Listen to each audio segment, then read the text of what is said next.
नमस्कार व्यूअर्स, मैं हूं अमीश देवगन और आज का सियासी मैच में मैं आपको क्रिकेट की भाषा में समझाता हूं, क्योंकि कल प्रधानमंत्री मोदी कर्नाटक की सियासी पिच पर बल्लेबाजी के लिए उतर रहे हैं। उससे ठीक पहले कांग्रेस के कैप्टन मल्लिकार्जुन खड़गे ने एक शानदार फुल टॉस गेंद फेंक दी है। खड़गे ने कहा है कि पीएम मोदी जहरीले सांप जैसे हैं, उन्हें चखते ही मौत हो जाएगी। इसी तरह की फुल टॉस गेंद नॉर्थ ईस्ट में 3 राज्यों में चुनाव से पहले फेंकी गई थी, जब यह नारा लगाया गया था कि मोदी तेरी कब्र खुदेगी। गुजरात चुनाव में मोदी को रावण कहा गया था, 2019 में चौकीदार चोर है कहा गया था, 2014 में खून की खेती वाला फुल टॉस फेंका गया था और हर बार मोदी ने फ्रंट फुट पर खेलकर कांग्रेस को सियासी मैदान में मात दी है। तो क्या कर्नाटक चुनाव में भी कांग्रेस ने अपने पैर पर कुल्हाड़ी मार ली है? आज इसी पर होगी देश की सबसे बड़ी पॉलिटिकल बहस। लेकिन इसी बीच गृह मंत्री अमित शाह ने भी एक बड़ा बयान दिया है। उन्होंने कहा है कि अगर कांग्रेस की सरकार बनती है तो कर्नाटक में दंगे होंगे। इस बयान पर कांग्रेस आग बबूला है। गृह मंत्री अमित शाह के खिलाफ एफआईआर भी करवाई गई है। तो आज इन तमाम मुद्दों पर होगी देश की सर्वोच्च बहस। देश की सबसे ज्यादा देखे जाने वाले कार्यक्रम आर पार में चुनावी लड़ाई, जहरीले सांप तक आई।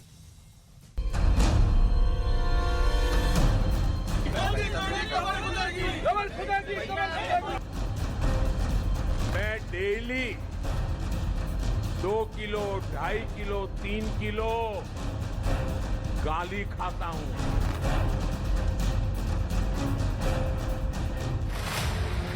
चुनाव से पहले अपनी सियासी परंपरा निभाते हुए कांग्रेस ने फिर से प्रधानमंत्री नरेंद्र मोदी को अपशब्द कह दिए। कल से कर्नाटक में प्रधानमंत्री मोदी की धुआंधार रैलियां शुरू होने वाली है और उससे ठीक पहले कांग्रेस अध्यक्ष मल्लिकार्जुन खड़गे ने कहा है, पीएम मोदी जहरीले सांप जैसे हैं, चखते ही मौत हो जाएगी।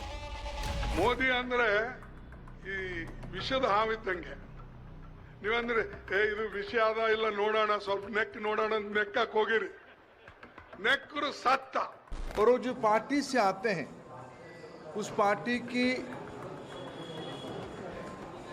नेत्री कभी प्रधानमंत्री जी को मौत का सौदागर कहते थे।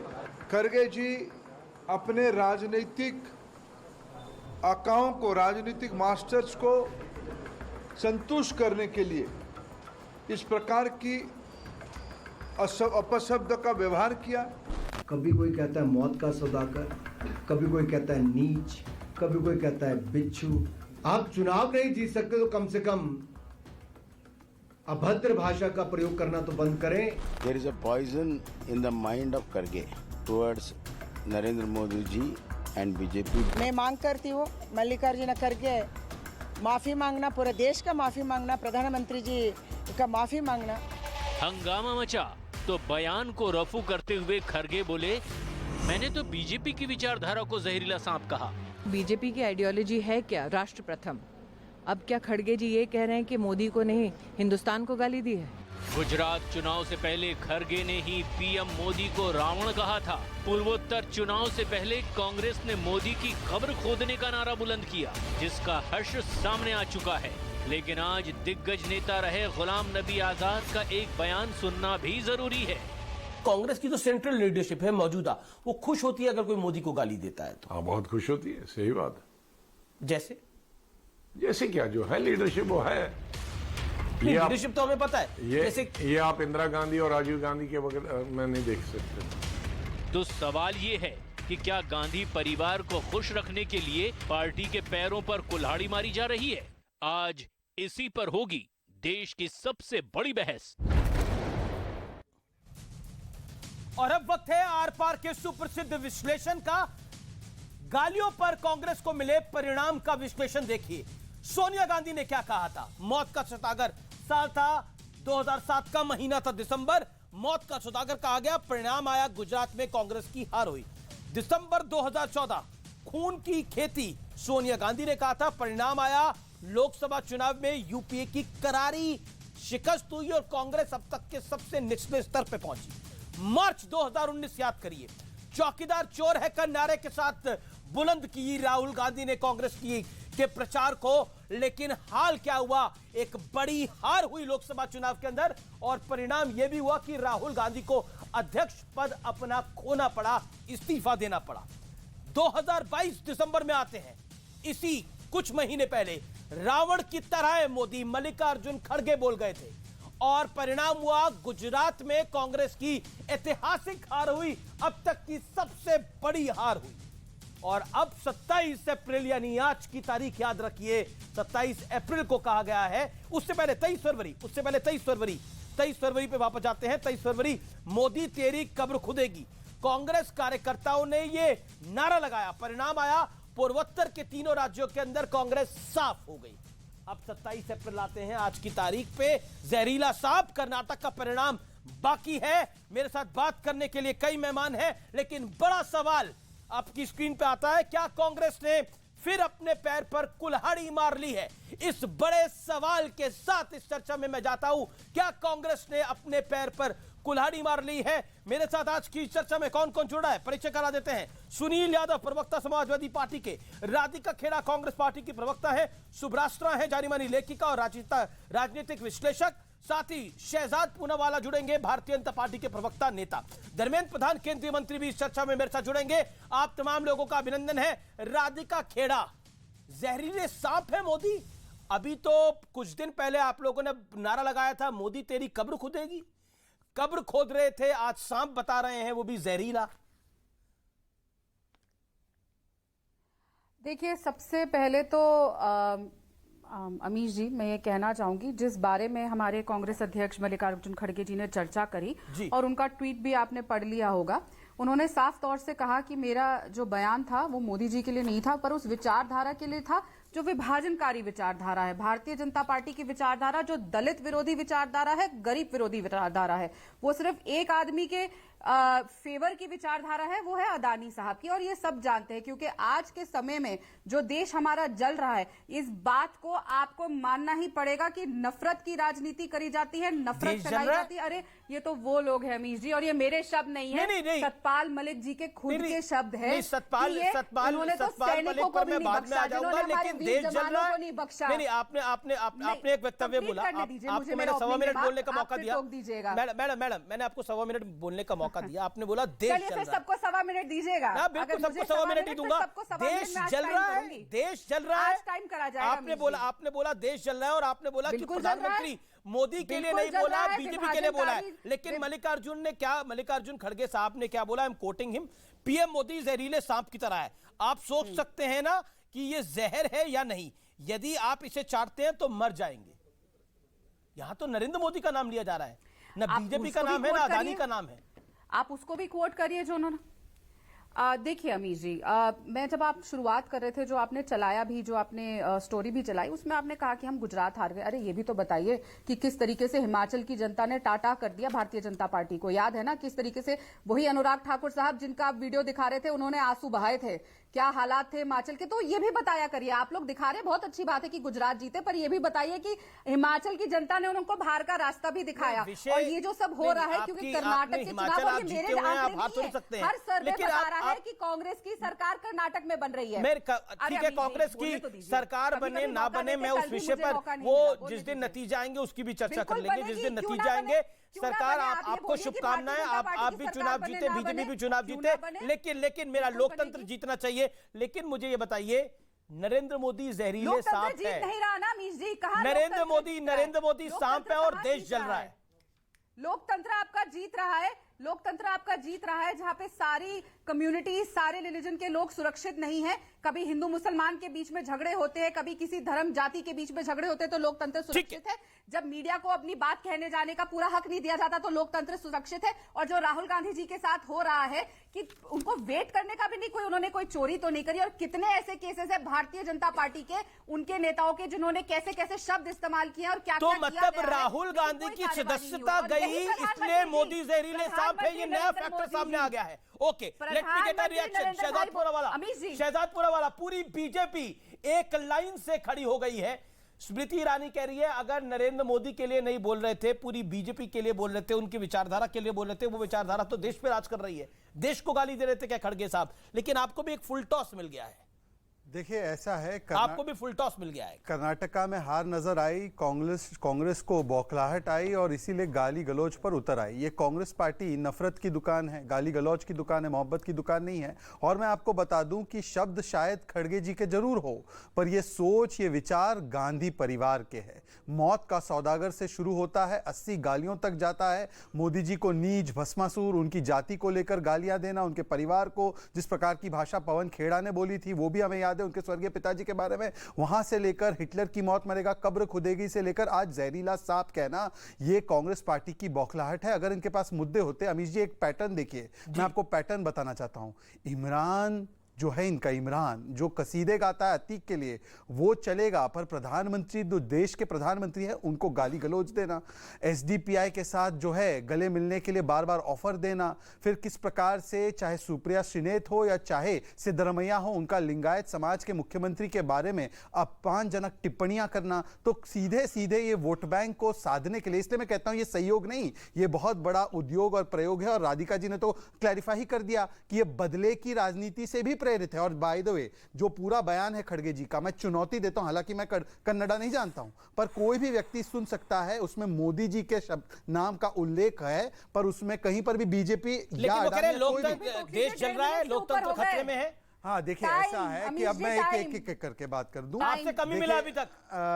देखिए जहां तक सवाल है, आज गुस्से में नहीं, राधिका जी तो गुस्से में है, पर गाली पर ना उतरा है। ये गुस्सेबाज और गालीबाज है, ये गुस्सेबाज और गालीबाज ना बने। देखिए अमीश जी मैं अपनी बात रख दूं, एक एक करके आपके शो पर सबको समय मिलता है। अमीश जी मैं क्या अपनी बात रखूं? अमीश जी मैंने टोका नहीं है, आज उनको भी टोकिएगा।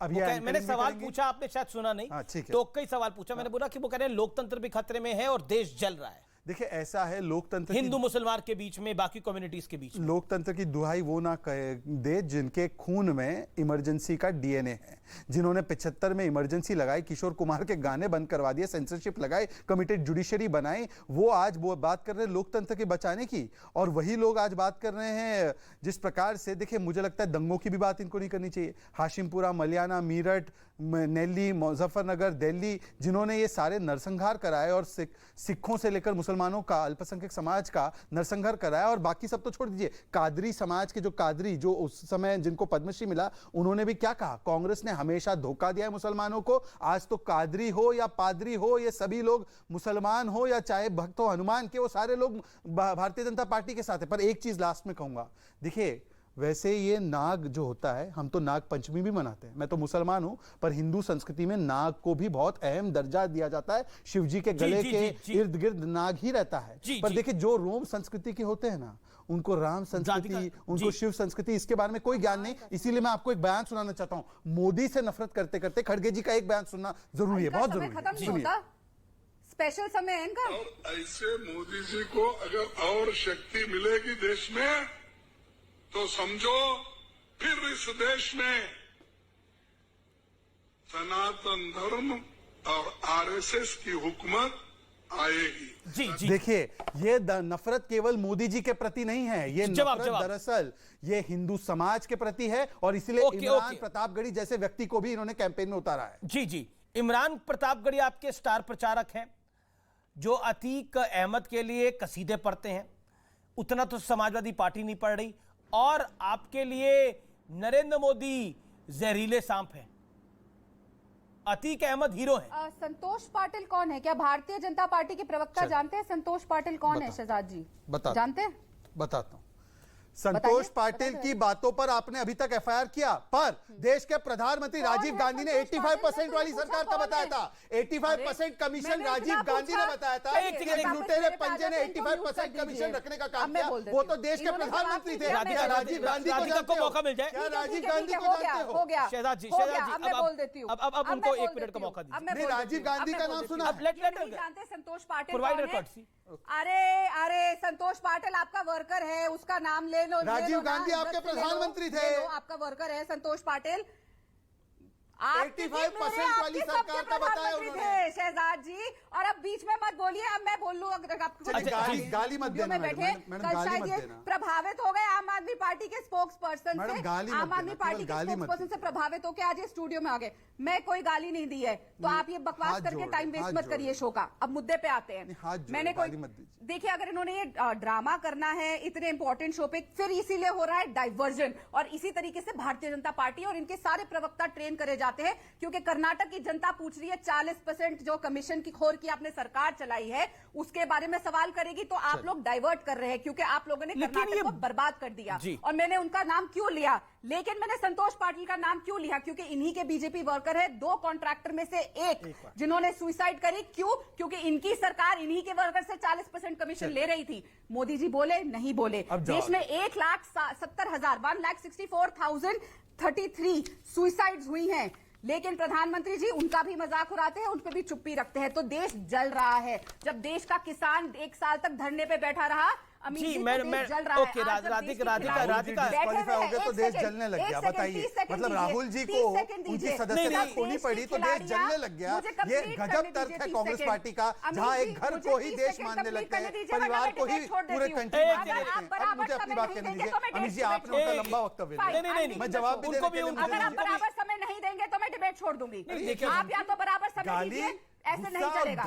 एक सेकंड एक करके कोई गाली दे रहा है और इनको चुप कराइए। अपनी 1 मिनट बात रखनी। एक सेकंड शहजाद 1 मिनट अभी आपको मिला है, आप और 30 सेकंड ले लीजिए।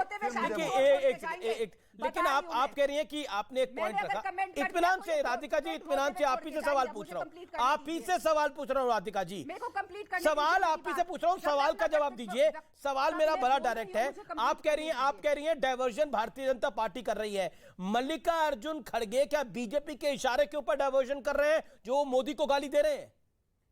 अच्छा, मैंने फिर बोला ये असलियत बतानी पड़ेगी देश को कि क्या हो रहा है। हमारे देश के खिलाड़ी बैठे हुए हैं जंतर मंतर पे, वो लड़कियां बैठी हुई है। स्मृति ईरानी के पास हर चीज पे बोलने के लिए समय है।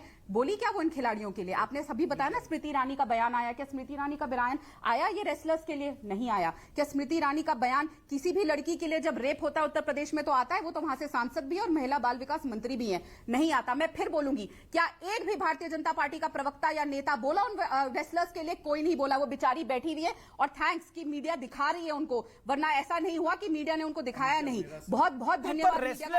लेकिन रेसलर वाला विषय अलग है। मुझे बताइए ये डाइवर्जन क्या मल्लिकार्जुन खड़गे ने बीजेपी के कहने के ऊपर करा है? मेरा सवाल है आपसे।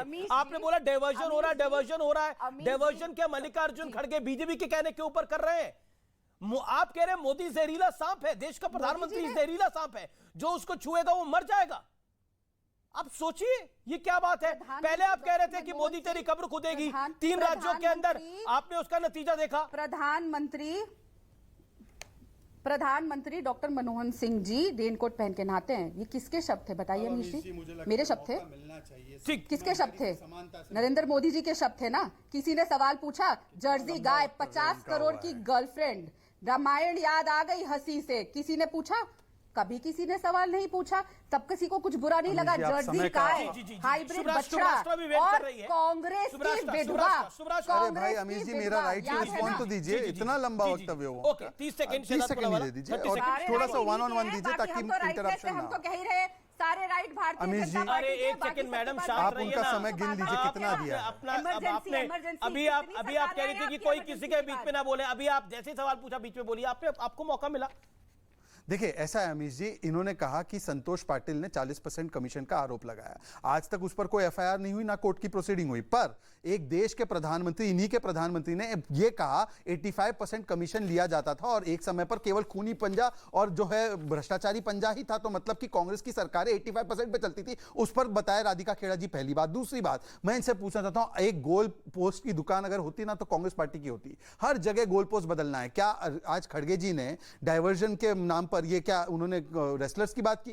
क्या खड़गे जी ने अडानी की बात की? क्या खड़गे जी ने ये सारे मुद्दे गिनाए जो ये अभी राधिका खेड़ा गिना रही है? खड़गे जी ने शुद्ध रूप से प्रधानमंत्री जो ओबीसी समाज से आते हैं उनको एक जहरीला सांप कहा। अब मैं केवल इतना पूछना चाहता हूं कि ये शब्द खड़गे जी के जरूर हो, परंतु क्या ये मानसिकता राहुल गांधी सोनिया गांधी की है या नहीं है? क्योंकि ऐसे शब्द उन्हीं के तरफ से आते हैं और ऐसे शब्दों का इस्तेमाल करने वाले लोगों का हमेशा पदोन्नति होता है, उनको पद दिया जाता है। इसीलिए मैं कह रहा हूं कि मानसिकता के बारे में बताओ। जी शुभराष्ट्र वेट कर रही है। शुभराष्ट्र, गुलाम नबी आजाद, ओके, राधिका खेड़ा शांत, राधिका खेड़ा शांत, आपको मैं मौका दूंगा। I will give you the courtesy. शुभराष्ट्र, Ghulam Nabi Azad gave me an interview and he very candidly said कि जो मोदी को गाली निकालता है उसको गांधी परिवार, जो करंट गांधी परिवार है, वो पसंद करता था। राजीव जी पसंद नहीं करते थे, इंदिरा जी पसंद नहीं करती थी गाली गलोच वाली पॉलिटिक्स, लेकिन आज के युग में पसंद किया जाता है। He said on my interview। क्या आपको लगता है कि बार बार आरोप यह लगाया जा रहा है कि बीजेपी गोल पोस्ट बदल रही है, डायवर्जन कर रही है, लेकिन डायवर्जन हो किस तरफ से रहा है? अमित जी, 2-3 बातें हैं। डाइवर्जन हो रहा है अगर ये कांग्रेस का मानना है तो कांग्रेस अपने एजेंडे पे टिक क्यों नहीं पा रही है? अगर कांग्रेस को लगता है, मैं बहुत अदब से ये सवाल पूछना चाहती हूँ, अगर कांग्रेस को लगता है कि देश के मुद्दे केवल बेरोजगारी है, देश के मुद्दे केवल किसान आंदोलन के दौरान जो किसानों के इश्यूज आए वो हैं, तो कांग्रेस मोदी जी को गाली गलौज देकर खुद इश्यूज डाइवर्ट क्यों करती है? मुझे बहुत दुख होता है आमिर जी, खास करके जब मैं ऐसे प्रवक्ताओं को देखती हूँ कांग्रेस पार्टी से जिनमें जेन्युइनली प्रतिभा है, जो जेन्युइनली राहुल गांधी की इस रेज्यूमे के सामने, उनका रेज्यूमे काफी बड़ा है, लेकिन वैसे लोगों को भी इन डिफेंसिबल स्टेटमेंट्स को, इन डिफेंसिबल जिस तरीके की मर्यादाएं क्रॉस की जाती हैं उसको जब डिफेंड करना पड़ता है तो मुझे दुख होता है। इसलिए दुख होता है कि मैं एक आम नागरिक होने के नाते मैं एक्सपेक्ट करती हूं कि हमारे देश का विपक्ष सही मायने में सार्थक मुद्दों को उठाए, और उन सार्थक मुद्दों को उठा करके, जैसे अभी हवाला दिया जा रहा था कि स्मृति ईरानी जी ने गैस सिलेंडर पर तो अपने दौरान ये किया वो किया, आज वो नहीं बोल पा रही हैं, तो मैं चाहती हूं कि स्मृति ईरानी की तरह ही कांग्रेस पार्टी के 2-3 नेत्रियां निकले जो सिर्फ एक मुद्दे पर खड़ी रहे ना सड़क पे, लेकिन इनका भी काम यही होता है कि वो टेलीविजन पर आकर के इंडिफेंसिबल स्टेटमेंट्स को जी, बड़ी स्टेटमेंट। धर्मेंद्र प्रधान जो कि कर्नाटक के चुनावी प्रभारी हैं, वो कह रहे हैं कि मोहब्बत की दुकान कांग्रेस का स्टाइल है, ये puppets of the family forget the insults, abuses and personal attacks on प्रधानमंत्री नरेंद्र मोदी। यानी ये कांग्रेस का प्यार वाली दुकान है, मोहब्बत की दुकान है। बताइए राधिका खेड़ा, जो बात शुभराष्ट्र ने बोली है, क्या यही प्यार की दुकान है जो बात धर्मेंद्र प्रधान कह रहे हैं, केंद्रीय मंत्री? 3 बातों के जवाब दे देती हूँ आपकी। देखिए, 3 बातों के मैं जवाब दे देती हूँ। यहाँ पे मुझ पे 3 बातें बोली गई, 2 तो भारतीय जनता पार्टी के प्रवक्ता ने बोली। संतोष पाटिल और टी राजेंद्र पे कोई केस के मुद्दों पे कोई एफआईआर नहीं हुई, कुछ नहीं हुआ, उन लोगों की जान गई। आपका वर्कर था, आपको उसके ऊपर एफआईआर करवानी चाहिए थी और लोगों को पकड़ना चाहिए था। ये आपकी बहुत बड़ी कमजोरी है कि जहां पे आपकी सरकार है, आपके वर्कर को न्याय नहीं मिल रहा। और मैं गारंटी से कहती हूँ अब जब हमारी सरकार मिलेगी इनको न्याय मिलेगा, और 40% जो आपकी कमीशन खोर की सरकार है उसके कई परते खुलेंगे और कई लोग लिखवाने गई जैसे अमित शाह के खिलाफ गई। पे दूसरी बात, आप एफआईआर लिखवाने गई संतोष पाटिल के प्रकरण पे, तो मैं आपके भी अब देखिए ये फिर अमित शाह जी के प्रकरण पे गई, जवाब ले लीजिए। शुभराष्ट्र ने कुछ गंभीर सवाल उठाए, आपके साथ बैठे हैं ना। दूसरी बात, सुभाषा जी ने एक बात बोली कि गैस सिलेंडर वाली बात बोली। मैंने गैस सिलेंडर नहीं कहा था सुभाषा जी, मैंने कहा था देश की बेटियां खिलाड़ी जो अभी बैठी है जंतर मंतर पे, 3 दिन से वहां है और पहले भी बैठी थी, और रेप के बहुत गहरे आरोप हैं जो भारतीय जनता पार्टी का एमपी है उसके ऊपर, आज तक कोई कार्रवाई नहीं हुई। और देश की महिला बाल विकास मंत्री अगर चुप्पी साधे बैठी है तो देश वाकई में जल रहा है, और देश में बहुत भयानक स्थिति है जब देश की महिला बाल विकास मंत्री हर मुद्दे पे बोलती है, मोदी जी की रक्षा करने आती है, पर जिस देश की बेटियां जिनको रक्षा की जरूरत है उन पे तो चुप बैठे हैं, क्यों नहीं बोलते? अरे से निकाल दिया क्या प्रियंका वाड्रा बोली वहां पे राजस्थान में एक दलित महिला के साथ किस प्रकार के अत्याचार प्रियंका वाड्रा बोली? आई बात ब्रेक के लिए रुक रहा हूं मैं, ब्रेक के लिए रुक रहा हूं। सुभाषराव, मैं आपका जवाब ब्रेक के बाद लूंगा, लेकिन आप आर-पार देख रहे हैं। ब्रेक के बाद केंद्रीय मंत्री धर्मेंद्र प्रधान हमारे साथ लाइव और एक्सक्लूसिव होंगे, क्योंकि ये मामला बहुत बड़ा हो रहा है। क्योंकि नरेंद्र मोदी को जिस तरह से मल्लिकार्जुन खड़गे ने जहरीला सांप बोला है, भारतीय जनता पार्टी आर-पार के मूड में है।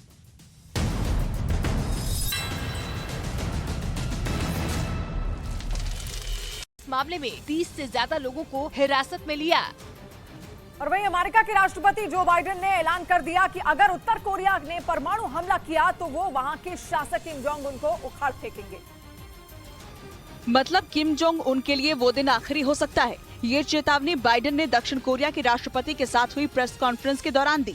बाइडेन ने साफ कर दिया कि अमेरिका या उसके मित्र देशों के खिलाफ उत्तर कोरिया ने परमाणु हमला किया तो उसे बर्दाश्त नहीं किया जाएगा और जो भी सत्ता में होगा उसे उखाड़ कर फेंक दिया जाएगा। यानी उत्तर कोरिया ने अगर परमाणु मिसाइल दागने की गलती की तो उसे अमेरिका मुंहतोड़ जवाब देगा। यही नहीं, बाइडेन ने ये सीधी चेतावनी इसलिए भी दी क्योंकि हाल के दिनों में उत्तर कोरिया ने एक के बाद एक कई मिसाइलों का टेस्ट करने का दावा किया, जिनमें ICBM यानी इंटरकॉन्टिनेंटल बैलिस्टिक मिसाइलें भी शामिल हैं। और ये मिसाइलें परमाणु हथियारों को दागने की भी ताकत रखती हैं, जिनसे अमेरिका ही नहीं दक्षिण कोरिया को भी खतरा महसूस हो रहा है। इसलिए दक्षिण कोरिया के राष्ट्रपति की अमेरिका यात्रा के दौरान न केवल उत्तर कोरिया को चेतावनी दी गई, बल्कि दोनों देशों के बीच ऐतिहासिक समझौता भी हुआ, जिसके तहत 1980 के बाद पहली बार दक्षिण कोरिया में अमेरिका परमाणु हथियारों से लैस पनडुब्बियों की तैनाती करेगा, ताकि उत्तर कोरिया की किसी भी हरकत का समय रहते करारा जवाब दिया जा सके। इससे पहले अमेरिका और दक्षिण कोरिया की सेनाओं ने कई दौर का अभ्यास भी किया था, जिनमें दोनों देशों ने अपने घातक हथियारों की ताकत दिखाई थी। उसी के बाद किम जोंग उन भड़क गए और उन्होंने दक्षिण कोरिया के साथ अमेरिका को भी अंजाम भुगतने की धमकी दी थी, जिससे तनाव बढ़ गया था। ऐसे में दक्षिण कोरिया के राष्ट्रपति जब अमेरिका पहुंचे तो बाइडेन ने उत्तर कोरिया के खिलाफ खुलकर उनका साथ देने का ऐलान कर दिया। और पंजाब के अमृतसर में पाकिस्तान सीमा के पास BSF ने एक ड्रोन को मार गिराया है। ये ड्रोन पाकिस्तान की ओर से आ रहा था, जिसकी खबर मिलते ही BSF ने तुरंत कार्रवाई की। इस ड्रोन से 2 किलो हेरोइन और अफीम भी बरामद की गई, जो एक बड़े पैकेट के अंदर रखी गई थी। वहीं पूर्व सांसद और बाहुबली नेता आनंद मोहन को करीब 15 साल बाद जेल से रिहा कर दिया गया और वो गोपालगंज के DM जी कृष्णैया की हत्या के मामले में सहरसा जेल में उम्र कैद की सजा काट रहा था। लेकिन जेल के नियमों में हुए बदलाव के बाद आनंद मोहन को हमेशा के लिए रिहाई मिल गई। बताया गया कि जेल के बाहर भीड़ जुटने की आशंका की वजह से ये रिहाई सुबह 3 बजे यानी अंधेरे में की गई। एक दिन पहले ही नियमों के मुताबिक सहरसा जेल जाकर उसने सरेंडर किया था। पेपर तैयार होने थे, सुबह 3 बजे के करीब आनंद मोहन को जेल से रिहा किया गया है।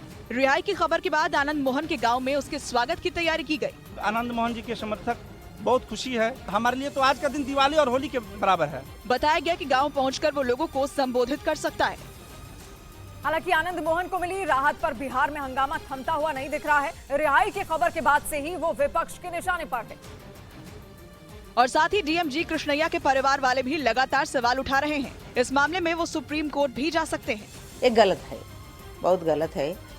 ऐसा केसेस को एंकरेज नहीं करना चाहिए। वहीं आनंद मोहन की पत्नी लवली आनंद ने अपने पति को निर्दोष बताया। 15 साल एक निर्दोष है, जिस तरह से जो भी था कोर्ट का आदेश। आनंद मोहन की रिहाई में बिहार सरकार के फैसले के खिलाफ एक दिन पहले पटना हाई कोर्ट में जनहित याचिका भी दाखिल की गई। गोपालगंज के DM जी कृष्णैया की साल 1994 में हत्या कर दी गई थी और इसी मामले में आनंद मोहन को सजा हुई थी। अब खबर महाराष्ट्र से। महाराष्ट्र के शिरडी में साई मंदिर की सुरक्षा CISF को दिए जाने की तैयारी का विरोध शुरू हो गया है। इस फैसले पर वहां के गांव के लोगों ने नाराजगी जताई और दलील दी कि उससे उनके कारोबार पर असर पड़ेगा, इसलिए उन लोगों ने 1 मई को बंद का ऐलान किया। हालांकि साई मंदिर प्रशासन को CISF की सुरक्षा से परेशानी नहीं है।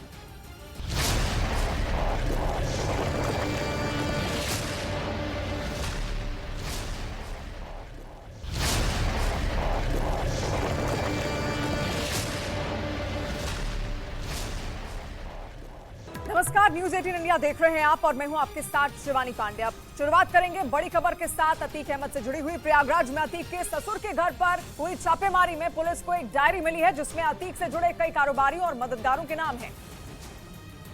और सूत्रों के मुताबिक इस डायरी में अतीक के काले कारोबार और अपराध का पूरा चिट्ठा है। हर उस कंपनी का जिक्र है जिसके जरिए अतीक ने अवैध तरीके से दौलत जुटाई। इसमें गुजरात, राजस्थान, मुंबई, मध्य प्रदेश और दिल्ली में मौजूद अतीक की बेनामी संपत्तियों का जिक्र है। इसके अलावा उसके रियल एस्टेट और होटल के कारोबार से जुड़े लोगों की भी जानकारी लिखी है। इन डायरीज में उन करीबियों के मोबाइल नंबर, बैंक डिटेल्स और कितना पैसा कब किसको दिया गया, ये महत्वपूर्ण जानकारियाँ थी। छापेमारी में पुलिस ने अतीक के साले जकी अहमद का आधार कार्ड भी बरामद किया। उधर उमेश पाल केस की जांच के बीच अतीक अहमद की लैंड क्रूजर कार की तस्वीरें सामने आई, जिसे उसका बेटा असद इस्तेमाल किया करता था और बताया गया कि कभी इस कार को अतीक खुद चलाता था। और आरोप है कि 2 करोड़ की इस गाड़ी से उसने कई गुनाहों को अंजाम दिया था। लेकिन अतीक के जेल जाने के बाद उसकी राह पर चलते हुए असद इसमें सवार हो गया ताकि पिता की तरह उसकी भी डॉन वाली छवि बन जाए। सूत्रों के मुताबिक असद ने भी इसी कार से कई वारदात को अंजाम दिया था। असद अतीक की उस गाड़ी से चलता था जिसकी कीमत 2 करोड़ के ऊपर थी। असद ने अपराध की दुनिया में एंट्री का फैसला कॉलेज के दिनों में ही कर लिया था। उसकी ऐसी कई तस्वीरें भी सामने आईं जिनमें डॉन और land of the ultimate gangster लिखा नजर आया था। पुलिस को असद के मोबाइल से मारपीट के वीडियो भी मिले थे। और वहीं सूत्रों के हवाले से खबर है कि अतीक और अशरफ केस के आरोपियों से जेल में फिर पूछताछ हुई, जिसके लिए यूपी एसटीएफ की एक टीम देर रात प्रतापगढ़ जेल पहुंची, जहां सनी, लवलेश और अरुण मौर्य बंद हैं। सूत्रों के मुताबिक जेल में यूपी एसटीएफ ने तीनों को आमने सामने बिठाकर पूछताछ की, जो 5 घंटे तक चली, जिसमें तीनों ने एक बार फिर बड़ा डॉन बनने के लिए अतीक और अशरफ की हत्या की बात कही। जेल के अंदर तीनों से पूछताछ करने के लिए आगे भी यूपी एसटीएफ की टीम जा सकती है। वहीं सूत्रों के मुताबिक उमेश पाल केस का फरार शूटर गुड्डू मुस्लिम नाम बदलकर अब छिप रहा है, जिसके लिए वो हिंदू नामों का सहारा ले रहा है।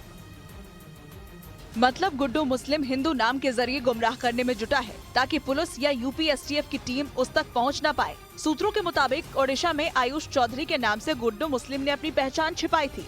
इससे पहले वो इसी नाम का इस्तेमाल कर कई बार खुद को लखनऊ में भी बचा चुका है। उड़ीसा में बचने के लिए एक बार फिर गुड्डू मुस्लिम ने इसी नाम का सहारा लिया। बताया जा रहा है कि उड़ीसा ही गुड्डू मुस्लिम की आखिरी लोकेशन है। उमेश पाल हत्याकांड में फरार अतीक गैंग के बमबाज गुड्डू मुस्लिम पर 5 लाख का इनाम है, जिसे दबोचने के लिए जांच एजेंसियां दिन रात जुटी हुई हैं।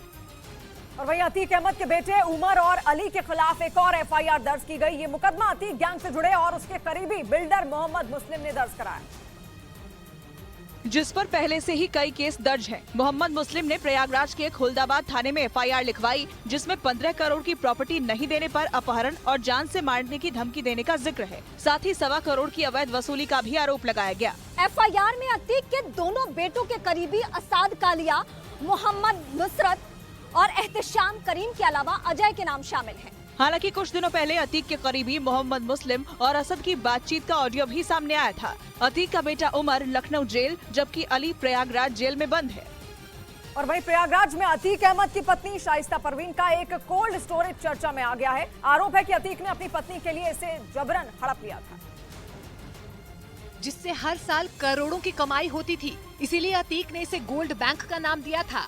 इस कोल्ड स्टोरेज में करीब 2 लाख बोरी रखने की क्षमता थी और एक बोरी के बदले 135 रुपए वसूले जाते थे। 2.5 से 3 करोड़ रुपए की साल की आमदनी इस कोल्ड स्टोरेज से होती थी। कहा जाता है कि कमाई अतीक का परिवार अपने महंगे शौक पर खर्च करता था। हालांकि 2 साल पहले प्रशासन ने बुलडोजर के जरिए इसे तोड़ दिया था, लेकिन उमेश पाल केस में शाइस्ता का नाम आने और उसके फरार होने की वजह से ये एक बार। वेलकम बैक व्यूअर्स, आप देख रहे हैं इस समय आर पार न्यूज 18 इंडिया पर और इस समय की बड़ी ब्रेकिंग स्टोरी है। बीजेपी का कांग्रेस पे एक और बड़ा हमला है। मैं आपको बता देता हूं व्यूअर्स, पहले धर्मेंद्र प्रधान ने ट्विटर पे लिखा ये कांग्रेस की मोहब्बत वाली दुकान है। अब प्रहलाद जोशी ने कहा कि जनता कांग्रेस को करारा जवाब देगी, बिना शर्त माफी मांगनी होगी मल्लिकार्जुन खड़गे को। लेकिन रणदीप सुरजेवाला इसी बीच उन्होंने बड़ी स्टेटमेंट जारी कर दी है कि बीजेपी को कांग्रेस का दलित अध्यक्ष स्वीकार नहीं है, इसलिए गाली गलौज पे उतर आई है भारतीय जनता पार्टी। इस समय रणदीप सुरजेवाला का यह बड़ा स्टेटमेंट आ गया है, लेकिन बीजेपी कह रही है जनता जवाब देगी। धर्मेंद्र प्रधान मेरे साथ जुड़ रहे हैं जो कि केंद्रीय मंत्री हैं, लेकिन कर्नाटक चुनाव के प्रभारी हैं भारतीय जनता पार्टी के। प्रधान साहब, आपका अभिनंदन है न्यूज 18 पर। इस समय आज की इस समय की सबसे बड़ी खबर यही है कि जो मल्लिकार्जुन खड़गे का बयान है,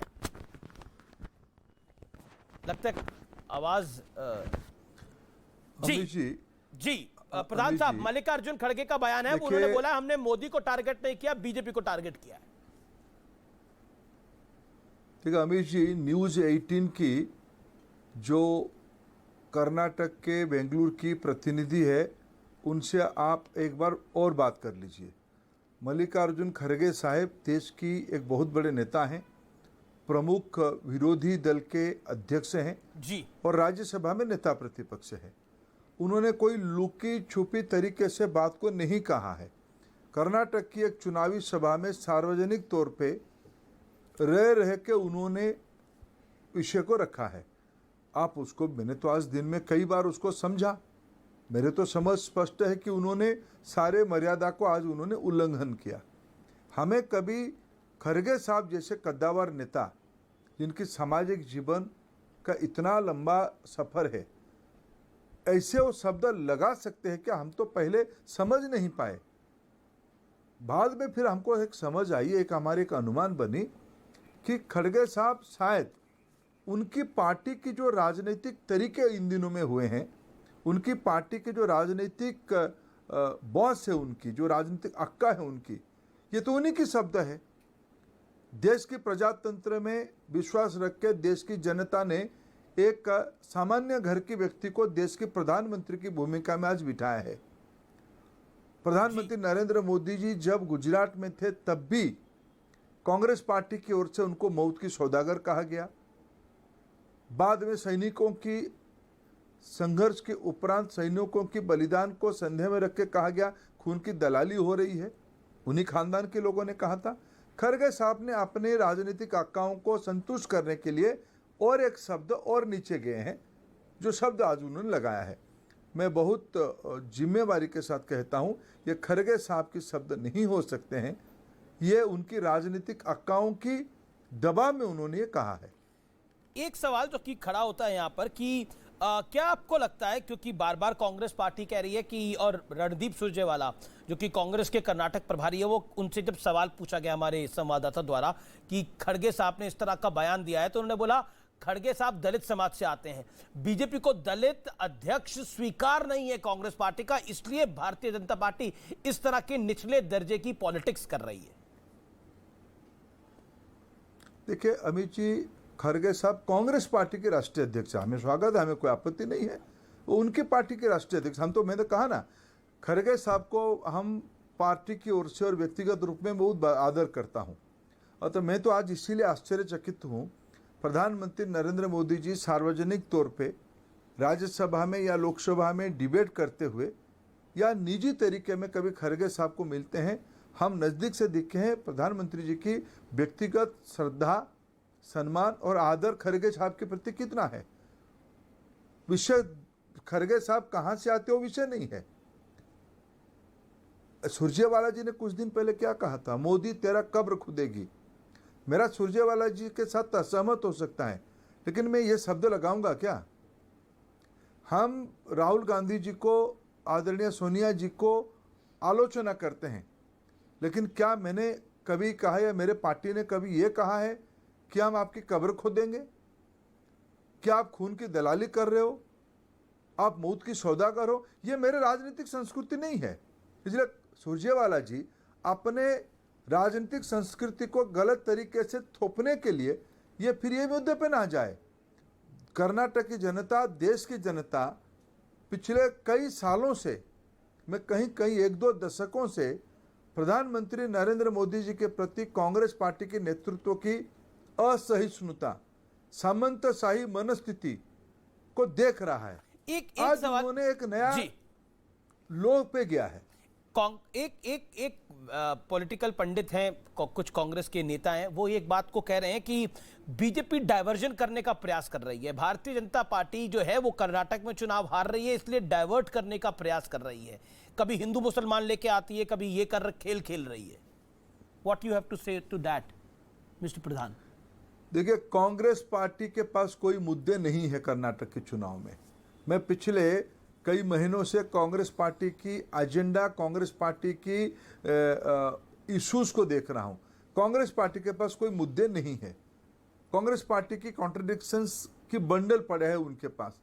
जब हम अपने नीति और नेतृत्व और स्पष्टता के साथ लोगों के पास जा रहे हैं, उनकी रोज नए नए प्रकार के स्वांग आ रहा है, नए नए प्रकार के उन्होंने रचना उनको दिखाना पड़ता है। इसलिए डाइवर्सन तो कांग्रेस पार्टी कर रही है। सिद्धरामैया जी कर्नाटक की 5 साल के मुख्यमंत्री रहे, उस समय में 1% की भी दलितों की या आदिवासियों के आरक्षण पे काम नहीं किया, 1% भी नहीं बढ़ाया। आज कह रहे हैं हम 75% कर देंगे। ये उनकी मुद्दा है क्या? कभी किसी राज्य ने किया है क्या? जी, उन्होंने जो हिमाचल में प्रॉमिस किया था उसको किया है क्या? जो राजस्थान में किया था उसको प्रॉमिस किया, पूरा किया है क्या? जनता सबको असेसमेंट कर रही है। एक सवाल, कांग्रेस ने गृह मंत्री अमित शाह के खिलाफ भी एक एफआईआर दर्ज कराई है। रणदीप सुरजेवाला, डीके शिव कुमार गए करने के लिए। उन्होंने बोला कि जिस तरह से अमित शाह ने बोला एक रैली के दौरान कि कांग्रेस अगर सत्ता में आई तो सांप्रदायिक दंगे होंगे, वो एक नफरत फैलाने वाला बयान है। अमित जी, जी मैं शिव कुमार जी का एक स्टेटमेंट से गृह मंत्री जी ने उसको आगे बढ़ाया है। शिव कुमार जी तो चाहते हैं कर्नाटक में तनाव हो, भाईचारा खत्म हो। कर्नाटक ने पिछले दिनों में एक अनकॉन्स्टिट्यूशनल प्रैक्टिस चल के आ रही थी। कॉन्स्टिट्यूएंट असेंबली में डिबेट होके तय हुआ था भारत में धार्मिक आधार पर आरक्षण नहीं दिया जाएगा। कर्नाटक में 4% धार्मिक आधार पर आरक्षण दिया गया था, जिसको रेशनलाइज करते हुए भारतीय जनता पार्टी सरकार ने उसको विलुप्त किया। 2% भोकाली का, 2% लिंगायतों के अंदर उसको वितरण किया। शिव कुमार कहते हैं कि अगर हम कांग्रेस पार्टी सत्ता में आएंगे तो हम पुनः मुसलमानों के लिए, माइनॉरिटी के लिए 4% धार्मिक आधार पर आरक्षण करेंगे, जो अनकॉन्स्टिट्यूशनल है। इसके कारण तनाव है। हम तो वही पूछे हैं, लेकिन सरकार तो काट के लेकिन काउंटर लिंगायतों की काटोगे, लिंगायतों की काटोगे, आप भोकालिकों की काटोगे, कुर्बाओं की काटोगे, पिछड़ों की काटोगे। शिव कुमार जी तो तनाव पैदा कर रहे हैं। लेकिन आपने भी तो, ये आखिरी सवाल है मेरा, आपने भी तो चुनाव से ठीक पहले इसको वापस लिया। 4 साल का वक्त तो आपके पास भी था, तो आपने भी तो एक पॉलिटिकल गेम खेला धर्मेंद्र जी। ना, हमने पूरा प्रक्रिया को पूरा किया। देखिए, आरक्षण विषय आप अपने मन पे नहीं कर दोगे। कोर्ट कचहरी के अंदर भी ये पड़ा है। अभी ना हमने कोर्ट के सामने यहाँ का सरकार की ओर से एफिडेविट भी किया है।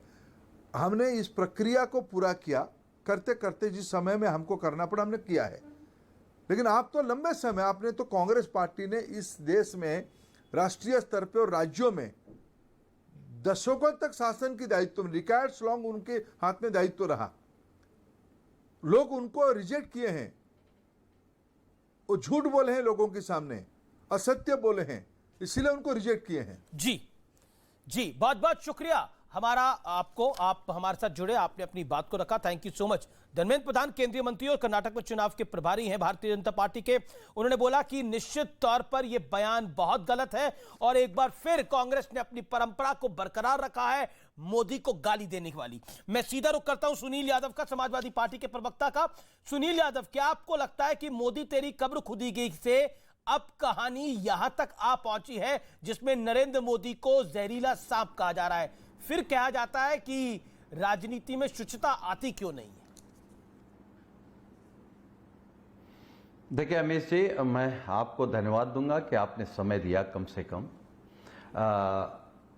कांग्रेस के राष्ट्रीय अध्यक्ष जी ने अगर आदरणीय प्रधानमंत्री जी को ये कहा है कि वो जहरीले सांप हैं, तो मैं 100% इस बात से सहमत नहीं हूं। लेकिन अगर कांग्रेस के अध्यक्ष ने ये कहा है कि भारतीय जनता पार्टी की नीतियां जहरीली सांप हैं, तो इससे मैं 1000% सहमत हूं। वो इसलिए आज भारतीय जनता पार्टी के सारे प्रवक्ताओं को मैं सुन रहा हूं, उनके नेताओं को सुन रहा हूं। इनकी नीति समझिए। जब उत्तर प्रदेश में माननीय अखिलेश यादव जी, मायावती जी गठबंधन करते हैं, तो उत्तर प्रदेश में जो माननीय मुख्यमंत्री हैं योगी आदित्यनाथ जी, उनका बयान आता है कि सांप और छछूंदर आपस में मिल गए हैं। तो मतलब पिछड़े सांप हो गए, दलित छछूंदर हो गई।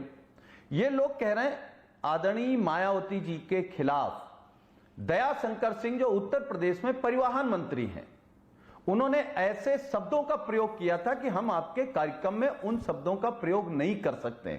उनका क्या हुआ? वो आज कैबिनेट में मंत्री हैं। तो भारतीय जनता पार्टी लगातार अगर बोले जी, तो उसको लगता है कि भाई हम राष्ट्रवादी हैं। अगर उनको लेकिन मल्लिका, आपको शक हो रहा था, लेकिन मल्लिका अर्जुन खड़गे ने ये कहा है, मल्लिका अर्जुन खड़गे ने कहा है कि नरेंद्र मोदी, पीएम मोदी जहरीले सांप की तरह हैं। आप सोच सकते हैं ये जहर है या नहीं। यदि आप इसे चाटते हैं तो आप मर जाएंगे, ये कहा है।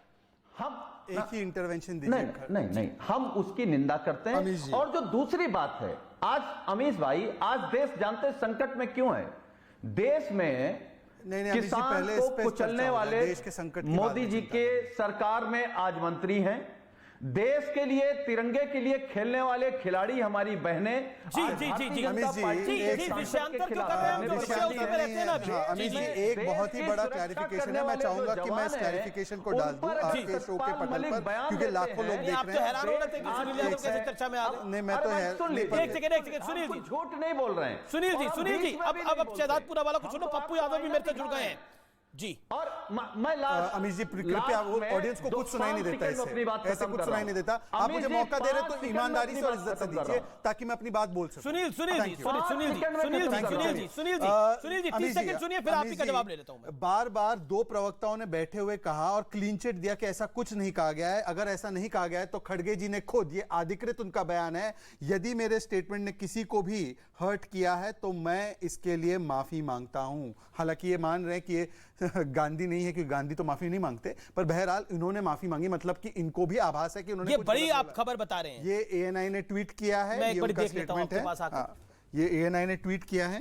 Correction, if my statement has hurt anyone, if it was misconstrued and distressed anyone, I will express special regret for it. यानी स्पेशल रिग्रेट लिखा गया है, यानी कुल मिलाकर मल्लिकार्जुन खड़गे ने माफी मांग ली है, अपने बयान पर माफी मांग ली है मल्लिकार्जुन खड़गे ने। This is the breaking story. Amit ji, पर हम कहना चाहते हैं कि अनकंडीशनल माफी होनी चाहिए, पहली बात। दूसरी बात, देखिए अगर ये डाइवर्जन का टैक्टिक है, ये भाजपा पे आरोप लगता है, तो क्या खड़गे जी भाजपा की तरफ से खेल रहे हैं क्या? और तीसरी बात, ये रणदीप सुरजेवाला ने अभी कहा है कि ये दलित हमसे नहीं पचता है, तो मैं रणदीप सुरजेवाला को चैलेंज देता हूं आपके चैनल पे, परमेश्वरन को घोषित कर दो अपना दलित सीएम का फेस, कर दो ना। ओके, जवाब ले लेते हैं, कर दो। ओके राधिका खेड़ा, ये खेल तो बड़ा हो गया है। मल्लिकार्जुन खड़गे अगर माफी मांग रहे हैं तो अब बचा क्या है बचाने को? अमीश जी, अब बचा क्या है बचाने को? मैं आपको पूरा बयान पढ़ के बता देती हूँ। अब पूरा बयान सुन लीजिए जी।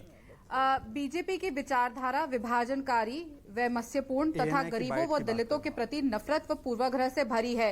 मुझे पूरी कंप्लीट करने दीजिए, मैं बीच में नहीं बोली थी। आज मैंने देखिए मैडम, आप ना धमकी और ये गाली गुस्सा हमारे पे दिखाना बंद कीजिए।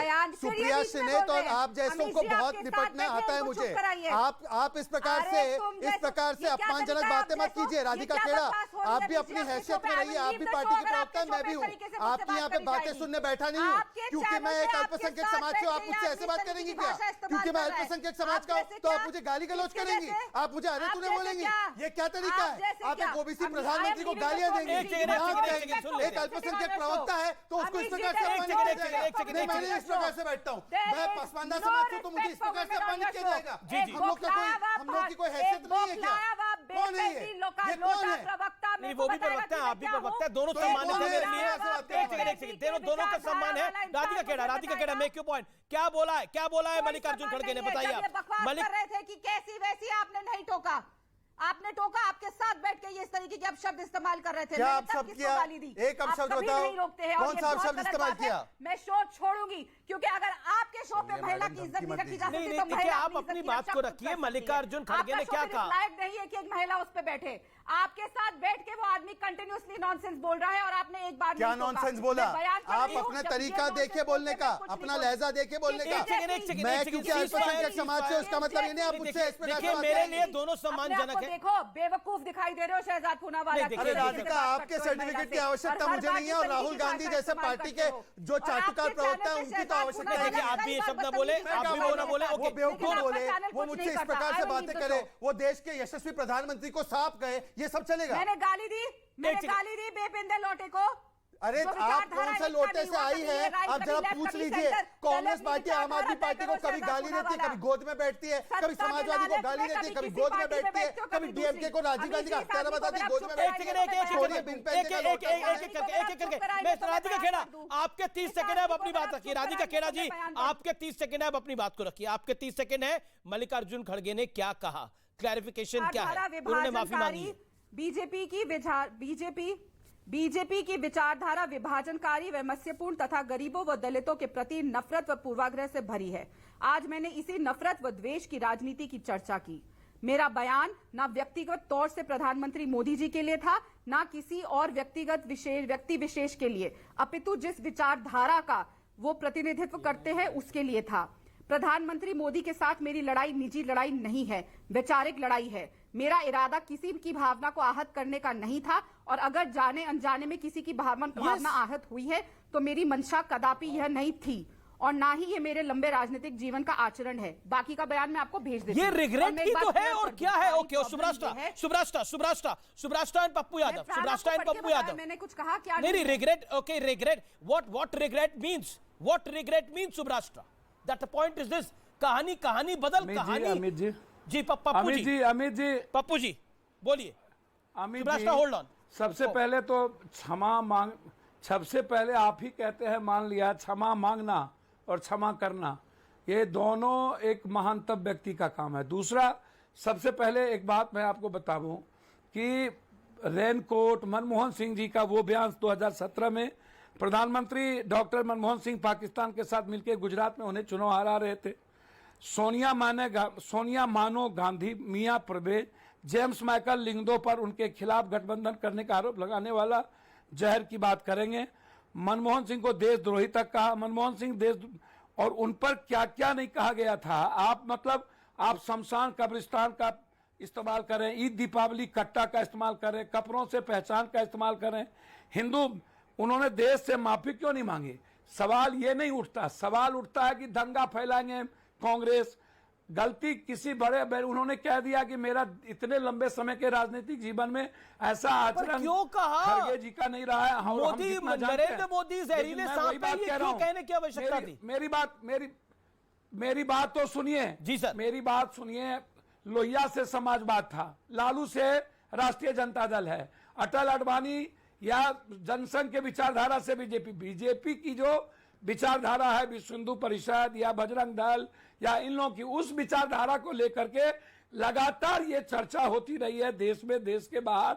लेकिन यह मुद्दा, मैं आपसे एक बात पूछ रहा हूं, बेटी बैठी हुई है, आप सतपाल मलिक का बयान को काट देते हो और गुलाम नबी आजाद के बयान को खोज करके लेते हो। आप कभी अतीक का मुद्दा बना देते हो और पुलवामा का कर देते हो। अतीक का मुद्दा तो बन गया। ओके, सुब्रास्टा वांट्स ओके, नहीं, सतपाल मलिक इंटरव्यू देने को तैयार है तो हम लेने को तैयार है, लेकिन सुब्रास्टा नहीं करता इस देश में। सुब्रास्टा पप्पू यादव की बात का जवाब।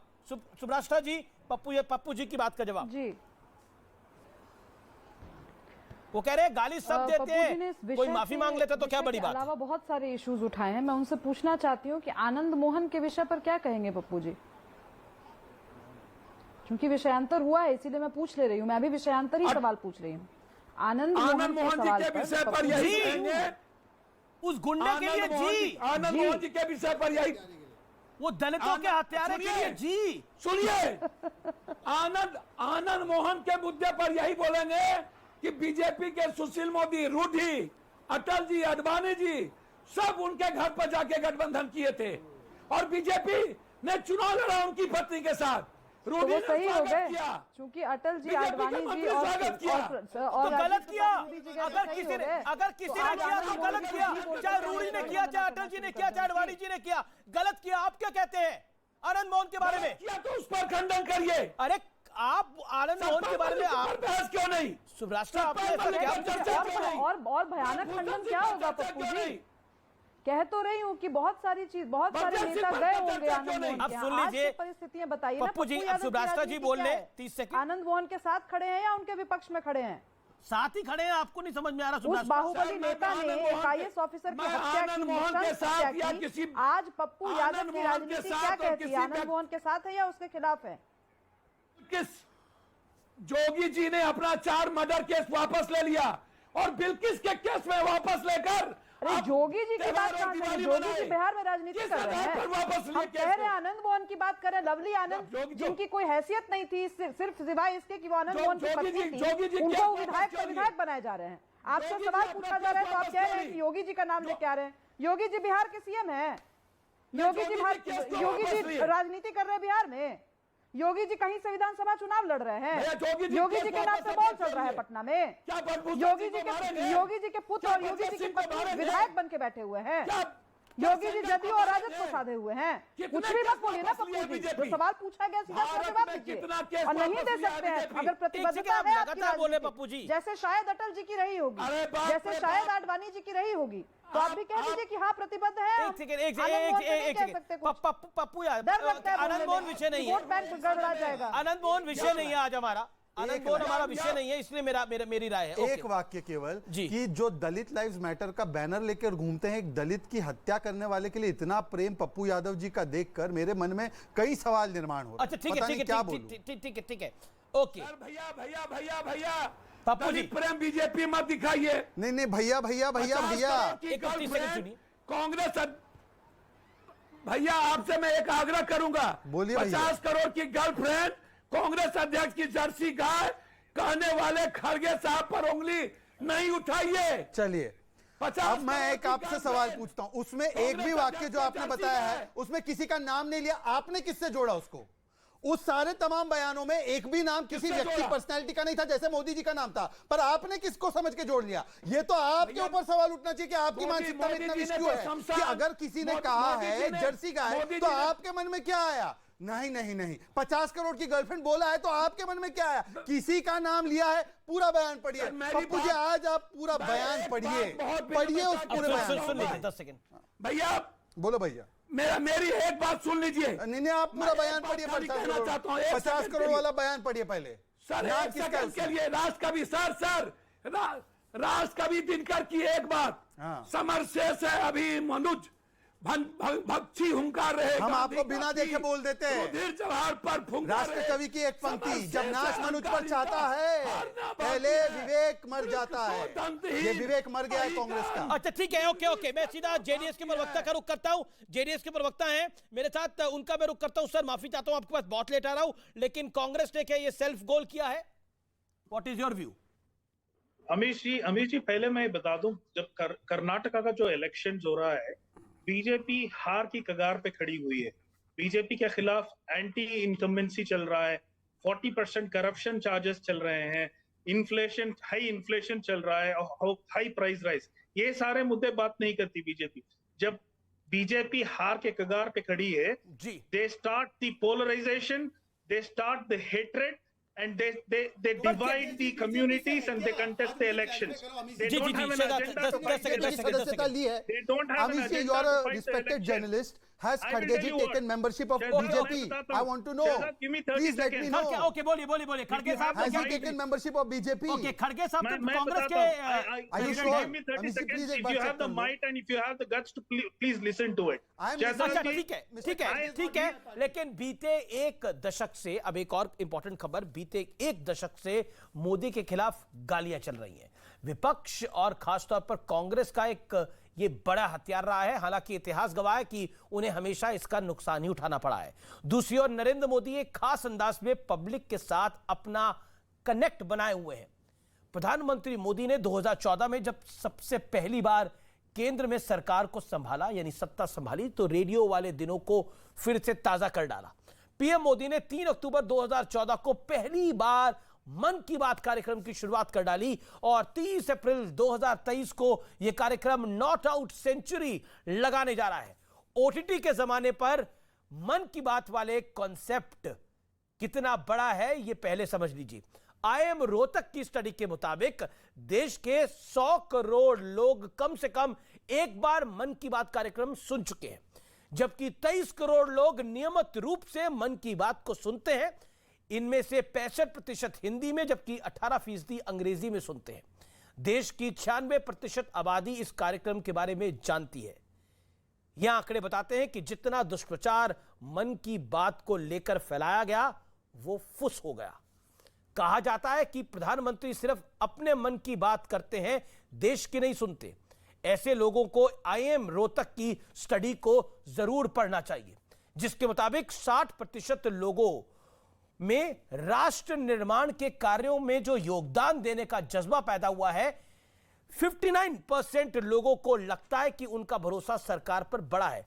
55% लोगों ने कहा कि वो देश के जिम्मेदार नागरिक बनने के लिए मोटिवेट हुए हैं, यानी 58% श्रोताओं ने कहा कि उनके जीवन जीने के स्तर में बदलाव आया है। लोगों से जब पूछा गया कि मन की बात कार्यक्रम को वो इतना क्यों पसंद करते हैं, तो उन्होंने माना कि मोदी की छवि मजबूत और ताकतवर नेता वाली है। पीएम को जनता ज्ञानी और भावनात्मक विजन वाला नेता मानती है, इसीलिए मन की बात महत्वपूर्ण कार्यक्रम है। और कांग्रेस लगातार मोदी को गाली दे रही है, लेकिन मोदी देश की मन की बात को जानते हैं। नमस्कार। कांग्रेस अध्यक्ष मल्लिकार्जुन खड़गे का प्रधानमंत्री नरेंद्र मोदी पर विवादित बयान, प्रधानमंत्री को बताया जहरीला सांप। बीजेपी बोली गांधी